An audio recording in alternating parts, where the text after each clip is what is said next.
Stock market की एक ऐसी चीज बताऊंगा जो बिगनर्स इग्नोर कर देते हैं और स्मार्ट इन्वेस्टर सबसे पहले उसी को ही देखता है। उसे कहते हैं प्रोमोटर्स होल्डिंग। एक मालिक खुद अपनी कंपनी के शेयर्स बेच रहा है और आप उसी कंपनी के शेयर्स खरीद रहे हो। जब उस मालिक को ही खुद अपनी कंपनी पर विश्वास नहीं है तो अरे भाई, तो आपको उस कंपनी पर इतना प्यार क्यों आ रहा है? उफ, अब ये प्रोमोटर कौन है? सिंपल, एक कंपनी का मालिक, जैसे एप्पल का फाउंडर और इंस्टाग्राम का मालिक जिसने कंपनी शुरू करी, उसे प्रोमोटर कहते हैं। अब आप पूछेंगे कि प्रोमोटर्स की होल्डिंग क्या है? सिंपल, प्रोमोटर की होल्डिंग यानी कि एक मालिक खुद अपनी कंपनी के कितने शेयर्स होल्ड करके बैठा है, उसे कहते हैं प्रोमोटर की होल्डिंग।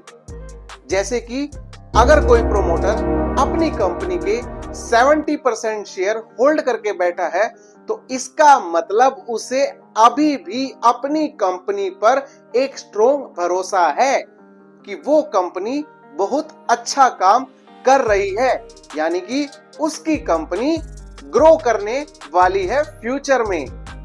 अगर प्रोमोटर्स की होल्डिंग वीक है और फिर भी आप उसके शेयर्स लेने के लिए कन्विंस्ड हो चुके हैं तो इसका मतलब पता है क्या है? कि जैसे किसी एक 5 स्टार होटल का शेफ अपना खाना खुद नहीं खा रहा लेकिन आपको बोल रहा है कि खाना बहुत टेस्टी है, और जैसे कि एक बाइक पर चलने वाला खुद तो हेलमेट नहीं डाल रखा उसने, लेकिन जब आपके साइड से जा रहा है और आपको बोल रहा है अरे भैया हेलमेट लगा लीजिए, तो इसे कहते हैं कि प्रोमोटर की होल्डिंग वीक है लेकिन आप उसके शेयर लेने के लिए कन्विंस हो चुके हैं उस कंपनी के किसी भी ऐसे एक्ट की वजह से। अगर कंपनी का मालिक प्रोमोटर, अब आपको समझ आ चुका है कि प्रोमोटर कौन होता है, मालिक। तो शुरू करते हैं दोबारा से।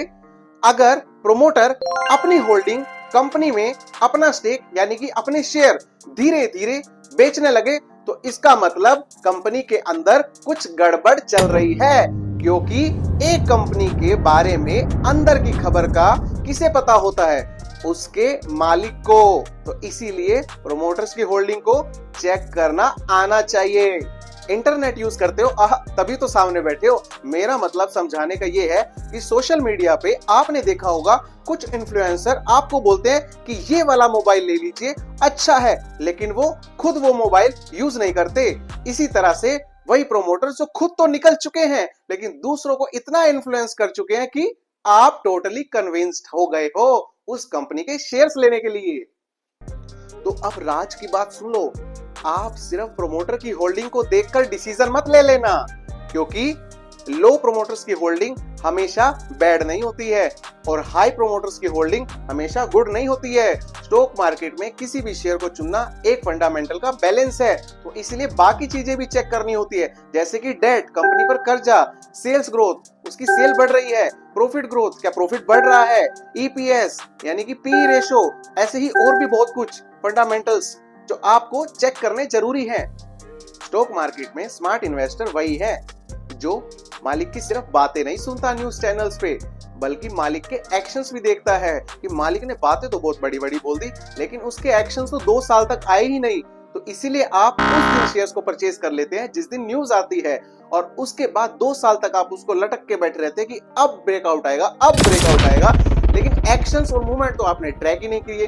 तो इसका मतलब थोड़ा कमा लेना लेकिन इंतजार कर लेना उस दिन का जिस दिन का उसके प्रोमोटर ने वादा किया था।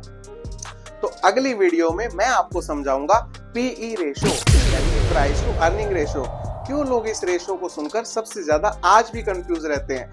तो ऐसे ही मस्ती भरे और रियल लाइफ के एग्जांपल से मैं आपको नेक्स्ट वीडियो में पीई रेशो पे बहुत ही ज्यादा क्लैरिटी देने वाला हूँ। हमारे चैनल स्टॉक सिंपलिक्स को सब्सक्राइब करो और खुद इन्वेस्ट करना सीखो।